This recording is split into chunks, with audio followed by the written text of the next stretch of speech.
그러니까 인류가 등장한 시점은 12월 31일 오전 10시쯤 돼요. 밤 11시 40분쯤에 호모사피엔스 등장했는데 한 5분 만에 모든 다른 인류를 없애버립니다. 그냥 5차례 대멸종을 보면 일정한 패턴이 있어요. 온도가 5도, 6도 확 오르든지 떨어져요. 불과 산업화 이후에 100몇 년 사이에 1.1도 올랐다.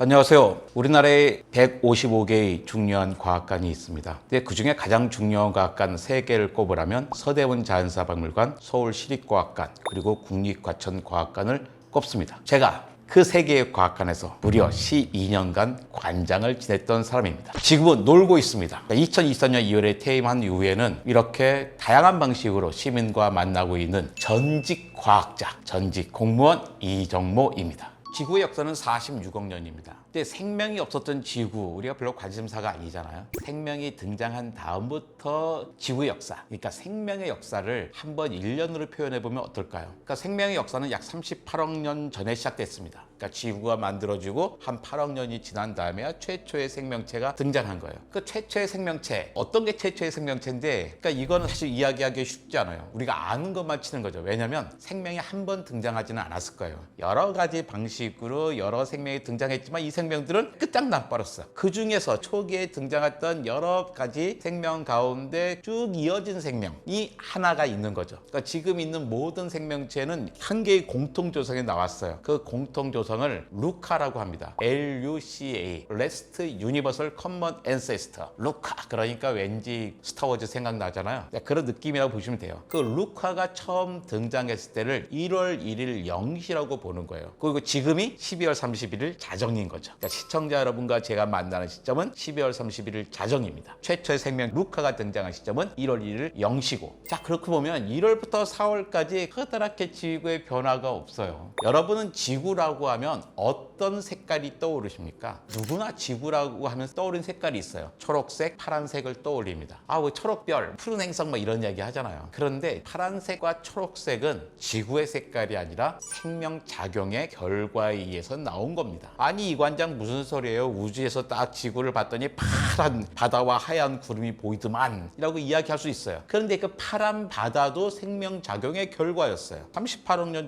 전으로 돌아가 보면 온통 빨간색밖에 없었습니다. 하늘도 빨간색이 있고 바다도 빨간색이에요. 한 치 앞도 내다볼 수 없었어요. 왜냐면 대기 중에 산소가 하나도 없었기 때문이죠. 지구에 가장 많은 원소가 산소, O예요. 그런데 산소 기체, O2는 하나도 없었어요. 그건 누가 만들어준 거냐? 생명이 만들어준 거죠. 처음에 산소를 만든 생명은 나무가 아니었습니다. 나무는 한참 후에 생겨요. 지금도 마찬가지로 대부분의 산소는 바다에서 나옵니다. 바다에 있는 식물성 플랑크톤, 바닷말, 시아노박테리아 이런 것들이 만들어주는 거죠. 그 시아노박테리아가 남세균입니다. 제가 어릴 때 배울 때는 남조류라고 배웠어요. 근데 오해였고요. 조류가 아니라 세균입니다. 이게 한 2월과 3월 사이쯤 등장합니다. 하지만 남세균이 아주 번성해가지고 산소를 어마어마하게 만들어준 시점은 거의 5월달 돼서예요. 그때 돼서야 바닷속이 맑아지기 시작합니다. 바닷속에 떠다니던 온갖 금속들과 시아노박테리아가 만들어준 산소가 결합해서 가라앉기 시작하죠. 철광석들이 대나가면서. 그러면서 바다는 점점 맑아지고 또 넘치는 산소가 홍기중으로 나오면서 하늘도 점점 파란색으로 바뀌게 됩니다. 그러니까 산소가 많다는 거는 우리에겐 좋은 거지만 그 당시 생명에게는요 되게 어려운 고난이었어요. 왜냐하면 산소 자체가 독이에요. 멀쩡한 쇠가 산소랑 결합하면 빨갛게 녹슬어 버리잖아요. 또 활성산소 이런 것 때문에 많이 망가진다, 암 걸린다 이런 얘기 많이 하죠. 산소는 지구 역사상 최초의 독성 물질이라고 생각하면 되는 겁니다. 그러니까 산소는 점점 많아지고 있는 거예요. 바다에 살던 생명체들이 어려움을 겪게 됩니다. 산소를 잘 활용하는 생물들이 있었고 산소를 활용하지 못하는 생물들이 있었어요. 산소를 잘 활용하는 생명들은 되게 유리했어요. 왜냐면 에너지 효율이 한 17배 이상 높거든요. 근데 어느 날 산소를 활용하지 못하는 박테리아가 산소를 활용하는 박테리아를 잡아먹기 시작합니다. 산소를 활용하지 못하는 박테리아 입장에서는 산소를 잘 활용하는 박테리아가 유리한 거예요. 옆에 있으면 얘네가 산소를 다 처리해 주거든요. 이 박테리아는 산소를 가지고 에너지 효율을 높게 했던 거죠. 그런데 어떤 이유인지 몰라요. 근데 산소를 사용하지 못하는 박테리아가 산소를 사용하는 박테리아를 삼켰어요. 삼켰는데 소화를 시키지 않고 같이 살게 되는 거예요. 공생을 하게 되는 겁니다. 그러면서 산소를 사용하는 박테리아는 산소를 사용하지 못하는 박테리아 속에서 미토콘드리아가 됩니다. 우리 중학교 때 배우잖아요. 왜 라지에이터 같은 모양으로 생긴 세포 소기관이 있는데 이건 미토콘드리아는 원래 독자적인 박테리아였습니다. 그러니까 자기의 독자적인 유전자도 가지고 있어요. 근데 같이 사는데 서로 좋은 거예요. 산소를 사용하던 박테리아가 미토콘드리아가 됐는데 자기는 별다른 일 하지 않아도 되는 거예요. 자기가 집어삼킨 박테리아가 딴 일은 다 처리해요. 가져준 양분을 산소를 사용해서 에너지를 만들기만 하면 되는 거예요. 또 잡아먹은 커다란 박테리아도 좋은 거예요. 자기가 하던 일을 계속 하는데 산소가 있는 환경에서 계속 같이 살 수 있게 되었기 때문이죠. 이게 박테리아와 박테리아가 공생을 하면서 생명은 비약적으로 발전하게 됩니다. 드디어 진핵세포가 생기게 되는 거예요. 원핵세포와 진핵세포가 있잖아요. 가장 중요한 건 핵이 유전자가 들어있는 게 주머니가 따로 있느냐 아니면 유전자가 그냥 세포질에 떠다니냐의 차이인 거죠. 뭔가 방이 여러 개 있다는 거는 뭔가 좀 고도화됐다는 거잖아요. 작은 회사는 어떻게 해요? 사장님부터 경리까지 한 방에 같이 있잖아요. 근데 큰 회사는 부서마다 방이 다 따로 있죠. 점점 전문화가 돼 가는 겁니다. 그게 한 6월 달 정도였어요. 그러면 미토콘드리아가 들어오면서 진핵세포가 됐다는 것은 생명에게는 여러 가지 사실을 줍니다. 첫 번째가 뭐냐면 생식이라는 것을 꿈꾸게 해줘요. 암컷과 수컷이 꿈꾸게 해주고, 두 번째가 뭐냐면 드디어 죽음이란 게 생명 세계에 들어오게 됩니다. 그전에는 생명세계에 죽음이라는 게 없었어요. 왜냐면 다 무성생식밖에 없잖아요. 다 똑같은 게 복제해서 만들어져요. 다 쌍둥이들이 계속 생기니까 누가 하나가 막 부서져도 얘가 사라졌는지 안 사라졌는지 죽음이라는 게 없는 거예요. 왜? 내가 거기 그냥 있으니까. 그런데 유성생식이 된 다음부터는 미토콘드리아에서 세포 사멸이라는 과정을 발명합니다. 같이 살게 되는데 뭔가 문제가 있어. 문제가 갖고 있는 것을 계속 있으면 안 되겠어. 그럼 세포들이 나중에 서로 죽을 결심을 하게 되는 거예요. 근데 그게 되려면 이제 유성생식을 해야 되잖아요. 그러니까 6월 달에 미토콘드리아가 만들어 왔어요. 그러니까 공생을 시작했어요. 그리고선 9월 달쯤 돼서는 이제 유성생식이 등장합니다. 유성생식이 등장하면 세포에게는 엄청나게 좋아지죠. 돌연변이가 일어났단 말이에요. 유전자가 좀 바뀌었어. 근데 돌연변이가 일어날 때 환경이 바뀌면은 보통 돌연변이는 우리 몸속에 많이 일어나는데 별로 좋지가 않은 거예요. 근데 왜? 지금 환경에서는 우리가 최적화되어 있는데 돌연변이가 일어나면 우리가 달라지는 거니까 안 좋단 말이에요. 근데 환경이 바뀌는 경우가 있잖아요. 환경이 바뀌는 경우에는 뭔가 돌연변이가 유리해. 왜? 돌연변이가 데이터서 유리한 게 아니라 다양한 돌연변이가 일어났는데 하필 그 중에 어떤 돌연변이가 박혀만 게 더 좋을 수가 있잖아요. 유리한 거예요. 산소도 많아지고 여러 가지 환경이 바뀌는 과정 속에서는 무성생식으로 자기만 복제하는 것보다는 누군가가 유성생식이라는 건 어떻게 돼요? 다른 짝을 지어서 유전자들이 서로 섞이게 되잖아요. 그러면 새로운 찬스가 생길 수 있는 거예요. 항상 좋은 건 아닌데 새로운 기회가 생기게 되는 거죠. 그러면서 이제 9월 달쯤 유성생식을 하게 됩니다. 그러다 10월 달에는요, 다세포 생명이 등장해요. 다세포 생명이라 등장했다는 것은 세포가 전문화되기 시작했다는 겁니다. 우리 손가락 끝에 있는 세포랑 눈 아래에 있는 세포랑 갖고 있는 유전자가 같을까요? 다를까요? 똑같은 유전자를 갖고 있습니다. 그래, 우리 몸에는 몸에 똑같은 유전자를 갖고 있어요. 위치에 따라서 다른 역할을 하고 있는 거예요. 그러니까 처음에 다세포 생명은 단순하게 생겼잖아요. 뭐 벌복스처럼 껍데기 알맹이 있잖아요. 껍데기에 있는 세포들은 역할이 있겠죠. 외부와 나를 구분을 하고 방어를 하고 공격을 하는 역할이 있다면 그 안에서는 자기 여러 가지 생산 활동을 하는 역할을 하게 되고 그런단 말이에요. 그러다가 10월 달이죠. 다세포 생명이 생긴 건 이제 10월 달에 생긴 거예요. 그러면서 생명이 고도화되기 시작했습니다. 그러다가 11월 4일 날 이때도 산소의 농도가 엄청나게 높아졌어요. 산소 농도가 한 15% 정도가 됐습니다. 지금 대기 산소 농도가 21%예요. 15%면 저 에베레스트 꼭대기의 산소 양밖에 안 돼요. 우리는 숨도 못 쉬는 거예요. 하지만 그 당시 생명체에게는 너무나도 험악한 환경이었죠. 산소가 너무 많아. 이거 어떻게 해? 대부분의 생명체는 살아남지를 못하게 됩니다. 그런데 어떤 생명들은 기가 막힌 장치를 발명했어요. 그게 뭐냐면 바로 단단한 껍데기입니다. 단단한 껍데기가 생기니까 산소가 마음대로 투과하지 못해요. 말랑말랑한 그 세포만 있어도 산소가 막 스며들잖아요. 단단한 껍데기가 있으니까 산소가 투과되지 못하는 거예요. 흡수되지 못하고 내가 원하는 곳으로만 산소가 들어갈 수 있죠. 단단한 껍데기가 생기니까 어떻게 해요? 높은 산소 농도에도 그래도 안전하고 또 점점 커질 수 있게 됐습니다. 이때가 바로 고생대의 시작점이에요. 11월 4일쯤 되는 겁니다. 생명의 역사가 38억 년인데 고생대가 대략 5억 4,100만 년쯤 전이에요. 어떤 책에는 5억 3,888만 년 막 이런 게 있어요. 괜찮아요. 그냥 너무 복잡해. 매년 바뀌어요. 5억 4,100만 년이라고 기억하시면 대충 맞아요. 38억 년의 생명의 역사 가운데 5억 년 전까지는 이런 고생대도 아니었던 거잖아요. 이때 선캄브리아기라고 합니다. 아주 풍량했던 시기였어요. 고생대가 시작했을 때 고생대의 가장 큰 특징은 지구에 눈이 생겼다는 겁니다. 그전에도 고생대 이전에도 바다에는 이미 많은 생명체들이 살고 있었어요. 근데 이들은 눈이 없었어요. 이미 바다에 많은 동물들이 있었는데 눈이 없었어요. 삶의 목표가 없는 거예요. 내가 누구를 쫓아가 될지 누구부터 도망가 될지를 몰라요. 그냥 입을 벌리고 떠다니는데 누군가 내 입에 들어오면 맛있게 먹어주고 내가 누군가 입에 들어가면 재수없게 죽는 거였죠. 근데 갑자기 눈이 딱 생겼습니다. 그랬더니 드디어 동물에게 삶의 목표가 생깁니다. 내가 누구를 쫓아가 될지 누구로부터 도망가야 될지를 알게 되는 거예요. 그러면서 색깔과 모양도 다양해지고 헤엄도 쳐대니까 지렁이 같은 부속도 생기고 점점 커지게 됐습니다. 그때가 한 11월 4일쯤 돼요. 그러다가 11월 20일쯤 되니까 상어가 등장합니다. 그리고 11월 25일쯤 나무가 등장해요. 식물이 동물보다 나중에 생겼다는 거야? 이게 말이 돼? 동물이 훨씬 나중에 생긴 거 아니야? 그러는데요. 식물이요. 더 복잡해요. 고통세포에 미토콘드리아가 들어갔잖아요. 그런데 그 다음엔 또 다른 박테리아가 광합성을 하는 또 다른 박테리아를 집어삼켰어요. 그래서 얘는 클로로플라스트 엽록체가 되는 거죠. 이게 식물세포가 되는 거예요. 뭐 그런 게 있다가 바닷속에서 활동하고 있었죠. 11월 25일쯤 돼서 육상에서 나무가 생기게 됩니다.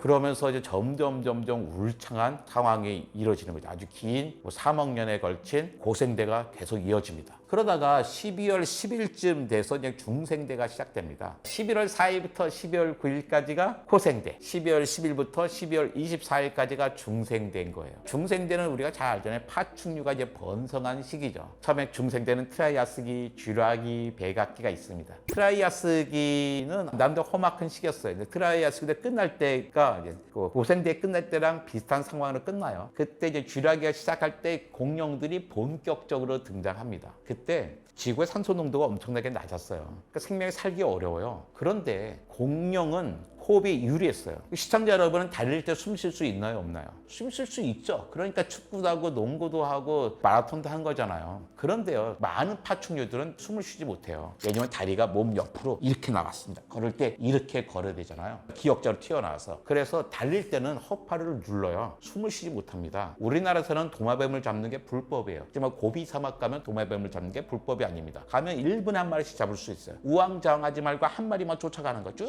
쫓아가면 갑자기 1분만에 딱 서요. 왜냐면 걔는 달릴 때 숨을 쉬지 못하기 때문이죠. 그런데 다른 파충류와 달리 공룡은 사람처럼 다리가 수직으로 내려와 있어요. 우리는 허파랑 다리랑 아무 상관이 없잖아요. 달릴 때. 마찬가지로 공룡도 달릴 때 호흡하는데 아무런 문제가 없는 거예요. 허파를 누르지 않습니다. 그러니까 산소가 낮은 환경에서 공룡이 유난히 더 커질 수 있었던 거죠. 그러면서 이제 공룡의 전성시대가 됩니다. 많은 분들이 이런 분들이 있어요. 공룡 영화에 사람이 나오면 흥분하십니다. 엉터리다. 공룡 시대에 사람이 없었는데 어떻게 같이 영화에 넣을 수가 있냐. 이런 분들도 간과하는 게 있는데 티라노사우루스하고 스테고사우루스 있잖아요. 등 뾰족뾰족하는 거. 같이 나오면요. 모른 척해요. 근데 웃긴 게 뭐냐면 티라노사우루스가 여기 살았어요. 사람은 여기 있어요. 그런데 티라노사우루스와 사람의 거리가 요만큼이잖아요. 근데 이거보다 훨씬 먼 거리에 스테고사우루스가 있습니다. 그러니까 사실은 스테고사우루스와 티라노사우루스가 같이 있는 게 더 웃긴 거예요. 근데 그만큼 중생된 꽤 긴 시간이었던 거죠. 12월 10일부터 12월 24일까지입니다. 생명의 역사를 1년이라고 했을 때. 근데 12월 24일 날 공룡이 쫙 멸종하고 나서 12월 25일부터 신생대가 시작됩니다. 신생대는 포유류의 전성시대예요. 이때 포유류가 처음 생긴 건 아닙니다. 포유류는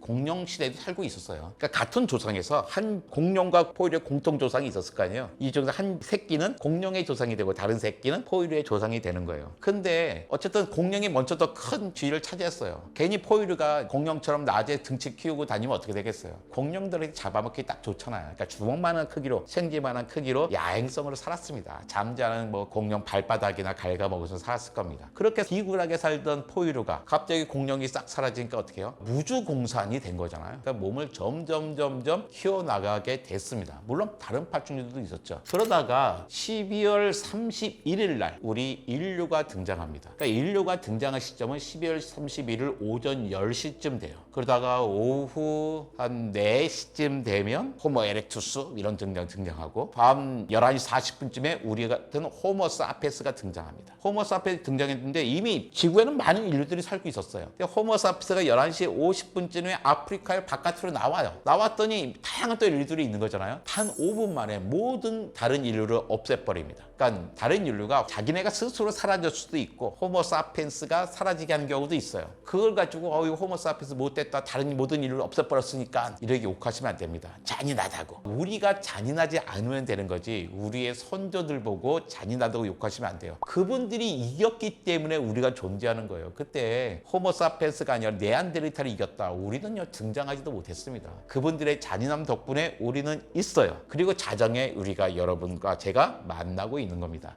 이걸 봤더니 우리 호모 사피엔스 잔인함이 이렇게 미안해지잖아요. 그러니까 미안한 만큼 앞으로 우리가 다른 생명에게 잘하면 됩니다. 지난 선조들의 잔인함을 우리가 욕하지는 말자고요.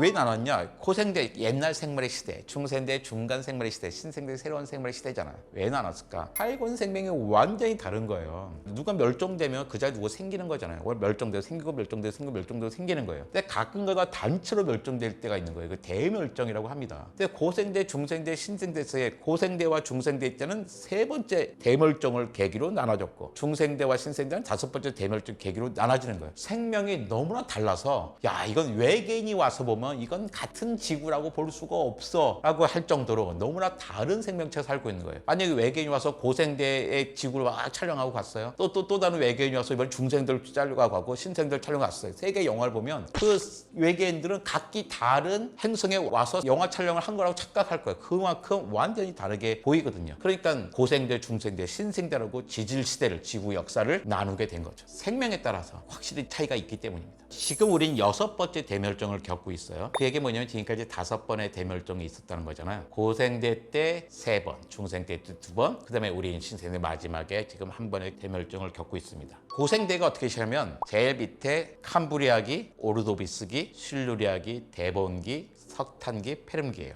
저는 어떻게 외냐면 캄 오실 때 석탄 포 오시면 튀긴 지포 100마리 드릴게요 이렇게 외거든요. 근데 저는 캄브리아기가 처음에 눈이 생겼던 그런 시기잖아요. 그 다음에 오르도비스기는 연체 동물들이 아주 잘 살고 있던 동물이 사라진 게 아니라 많이 등장했던 시기예요. 2종류도 많고 막 이럴 때요. 근데 갑자기 지구가 얼음덩어리가 돼버렸어요. 얼음덩어리가 됐는데 왜 생명체가 사라질까? 어차피 생명체 바다밖에 안 살았거든요. 어차피 육지에는 아무도 없는 거예요. 육지에는 아무도 없는데 지구가 얼음덩어리 됐는데 왜 멸종하느냐? 잘 봅시다. 지구가 얼음덩어리 되니까 바닷물의 깊이가 낮아질 수밖에 없는 거예요. 왜냐하면 평상시에는 바다로 흘러가야 될 물이 바다로 흘러가지 못하고 육상에 얼음이 됐으니까 물이 못 내려서 바닷물이 낮아지겠죠. 근데 어차피 바닷물은 아래는 안 얼잖아요. 생명체 아래 사는 거예요. 깊은 곳에. 근데 생명체가 아주 깊은 바다에 살 수 있는 건 아니잖아요. 그 힘이 몇 가지가 없는 거죠. 보통 생명들은 200m, 400m 정도 되는 대륙붕에 삽니다. 그러면서 생명들이 한 85%가 멸종됩니다. 그때가 이제 첫 번째 대멸종이에요. 캄브리아기, 오르도비스기, 실루리아기는 절지동물이 절정기였고 대본기는 어류가 발생하고 어류가 양서류 돼서 육상으로 막 올라올 때였어요. 그러니까 육상으로 동물들이 진출했을 때입니다. 그러니까 척추동물이 진출했을 때요. 이때 이제 거대한 운석이 꽝 충돌합니다. 운석 충돌하고 화산 터지고 막 운석은 항상 또 화산을 불러일으켜요. 그러면서 지구 생명체 한 70% 정도가 멸종합니다. 그 다음 기에 석탄기와 페름기잖아요. 석탄기는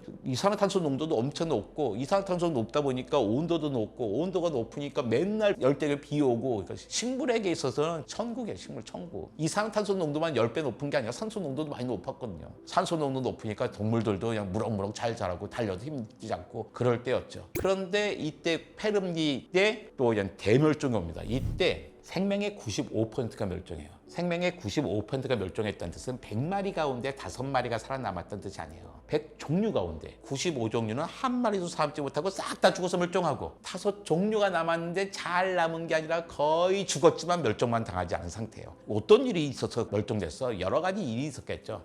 크게 3가지 정도 얘기할 수 있는데 첫 번째가 대륙 이동하면서 초대륙 판게아가 만들었어요. 판게아가 만들었는데 왜 멸종하는데 해안선은요 살기 좋은 곳이에요. 춥지도 않고 덥지도 않고 먹을 게 많은 것. 해안선이 줄어들죠. 그러니까 살기 어렵잖아요. 거기다 내륙 한가운데 늘었죠. 내륙 한가운데 주로 사막이 있잖아요. 그러다 산소 농도가 급격히 떨어집니다. 여긴 여러 가지 원인인데 제일 큰 거는 화산이었어요. 그러니까 시베리안 트랩이라 가지고 지질학에서 만든 트랩이라는 것은 현무암 덩어리입니다. 제주도 가면 볼 수 있는 까만 돌덩어리 있잖아요. 그게 화산암이잖아요. 시베리안 트랩은 크기가 유럽 EU 전체 나라만큼 커요. 두께는 뭐 400m, 3km 정도 되거든요. 한라산 높이의 현무암 덩어리가 유럽 크기만큼 있다고 보면 되는 거예요. 그래서 얼마나 대단한 화산이 터졌겠어요. 그 화산 터지지, 화산 터지면서 온갖 가스들 나오는 거잖아요. 산성가스, 온난화 가스 나오고, 그러니까 해양도 산성화시키고, 토양도 산성화시키고, 지구는 점점 더워지고, 산소 농도 떨어지니까 생명체의 95%가 멸종하고, 호생돼서 중생들로 넘어가게 됐죠. 세 번째 대멸종을 가져온 판게아가 적어도 한 7번째 초대륙이었을 거예요. 계속 그 멘틀이 움직이니까 그 위에는 대륙들도 움직이죠. 헤어졌다 붙었다 헤어졌다 붙었다 하는 거예요. 지난 판게 때 우리나라는 대략 북극점쯤에 있었어요.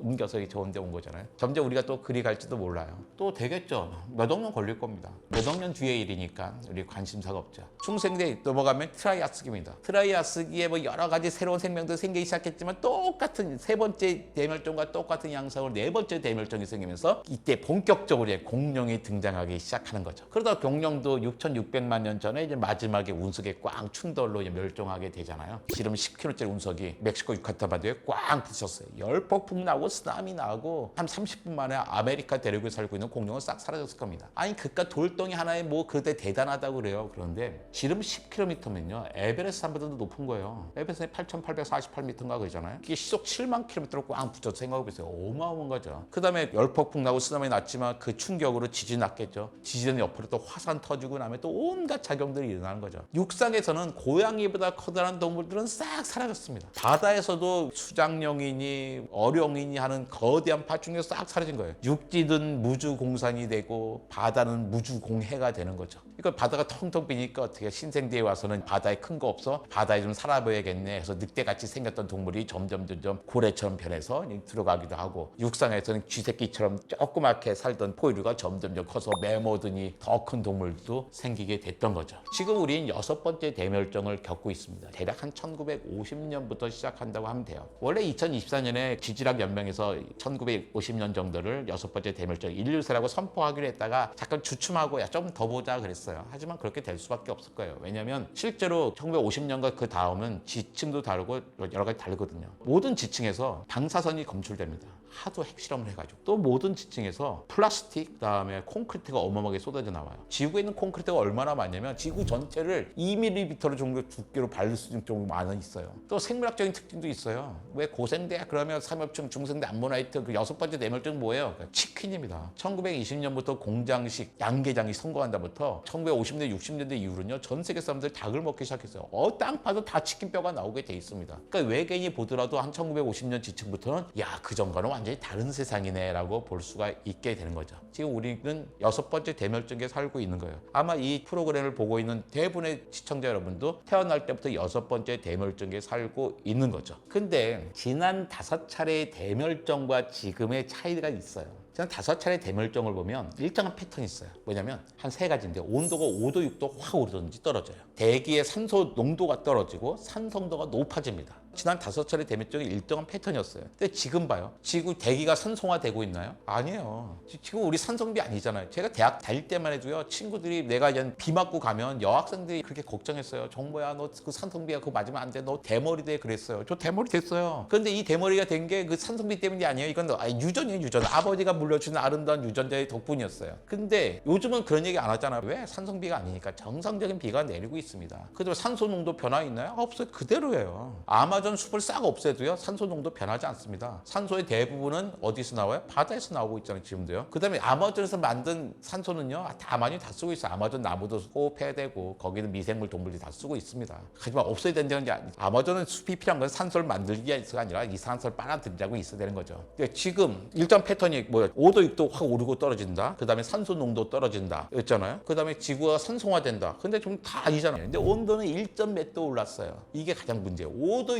1도까지는 아니지만 불과 산업화 이후에 100몇 년 사이에 1.1도 올랐다. 그러니까 지난 5차례 대멸종의 패턴과 지금 패턴은 다른데 그중에 공통점이 하나 있어요. 바로 기온입니다. 이 부분을 우리가 막으면 되는 거예요. 근데 지난 5차례 대멸종을 보면 그 당시 원인들이 다 뭐 자연적인 거였잖아요. 대륙이 합쳐진다든지 화산이 터진다든지 운석이 부딪히는 거였어요. 근데 그 당시 생명들이 할 수 있는 게 하나도 없었거든요. 속수무책이었는데 지금은 너무 좋아요. 지금의 유일한 원인이 기온이 오른다는 건데 기온이 오르는 이유가 뭐예요? 자연적인 게 아니잖아요. 인간의 활동으로 늘어나는 거잖아요. 너무나 간단한 문제예요. 우리만 변하면 되거든요. 우리의 삶을 바꾸면 되고 우리의 에너지원을 바꾸면 되는 아주 간단한 문제를 우린 6번째 대멸종을 겪고 있어요. 저는 이 문제를 충분히 극복할 수 있을 거라 생각합니다. 지난 5차례 대멸종을 보니까 그 당시 최고 포식자는 반드시 멸종했어. 근데 우리가 지금 최고 포식자예요. 또 최고 포식자는 아니더라도 생물량이 가장 많은 생명들도 가장 반드시 멸종했어요. 왜냐면 거기 가장 잘 적응했다는 뜻이거든요. 보통 뭐 먹이 피라미드 같은 거 보면 최고 포식자 몇 마리 없잖아요. 아래 거 많잖아요. 근데 우린 최고 포식자면서 생물량도 제일 많아요.